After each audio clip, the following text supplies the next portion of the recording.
It was a dramatic scene on the floor of the U.S. House of Representatives this week as the topic of gun control took center stage once again.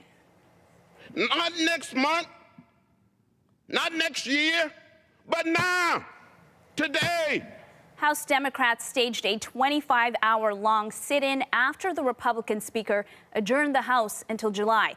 Now, this was after a proposal to block gun sales to terror suspects failed to get enough votes and was put on the back burner. Now, renewed calls for stricter gun control laws are resurfacing in the wake of the Orlando shooting.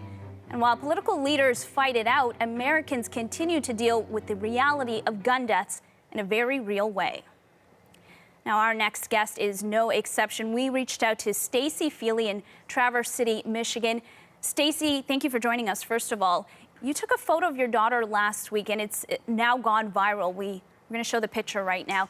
Can you tell us what she was doing here and why you took this photo? Sure. I originally thought that she was just playing like most 3-year-olds do. They get into everything, and I took a photo of her standing on top of our toilet because I thought it was silly, and I was going to send it to her dad just to say, hey, look what she's up to, now. And she instead, and when I asked her, I said, what are you doing? And she said, I'm standing on top of the toilet to practice lockdown. I said, what do you mean? She said, lockdown at school. That's how we practice. You have to be very, very quiet. And at that moment, I just thought, oh my gosh, I couldn't believe it.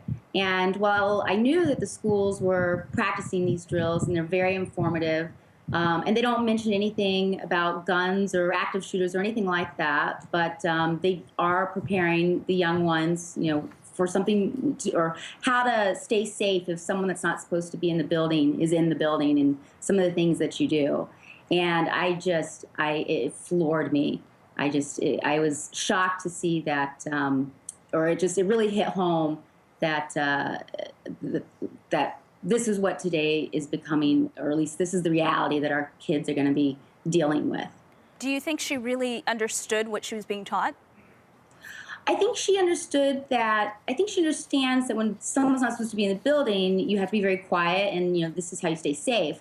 I don't think she understands the scale of what it means if something actually were to happen, and that it was a life-threatening kind of event. She's too young to understand that. Her older siblings might understand that, who are also in elementary school, but I don't think the teachers also do a really good job. They don't want to scare the children or make them fearful. So I don't think that's quite comprehensible to her. Right.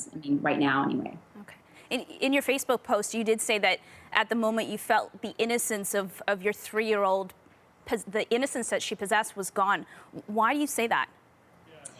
Well, they're so young, and the last thing you want to see is for them to be, practicing what to do in case, an active shooter is in the building.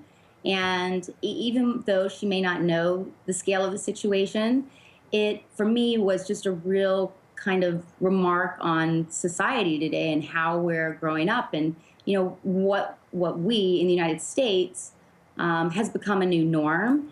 And it's not a place it's not what I ever envisioned my children to have to walk through in today's world. It is a very scary thought. What is it that you think should happen from this point on? How should kids learn about this stuff?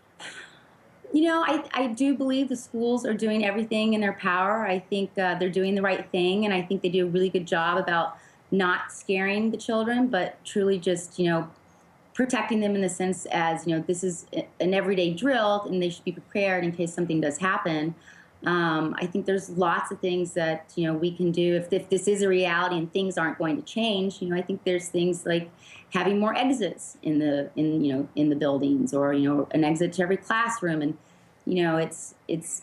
if nothing is getting done, I think that there are certainly other things that we can do while things are changing, and maybe while some regulations hopefully will eventually get put into place. Perhaps there's other things like more exits or smart guns, or even, a lot of this is wrapped around, people that are just mentally unstable that would go and commit an active or a terrible crime like this. So it's all part of one big problem, and it involves a lot of different things like mental health, gun control, but how the politicians and what they have to walk through to get a bill passed. It's all linked and it's all connected, and that alone is very tricky when you have so many different things, but that are part of it. But I do think that we have to start really thinking outside of the box if we really want to see change. All right. Well, thank you so much for sharing that picture and also just sharing your story with us. Sure. Thanks for having me. That was Stacey Feeley speaking to us from Traverse City, Michigan.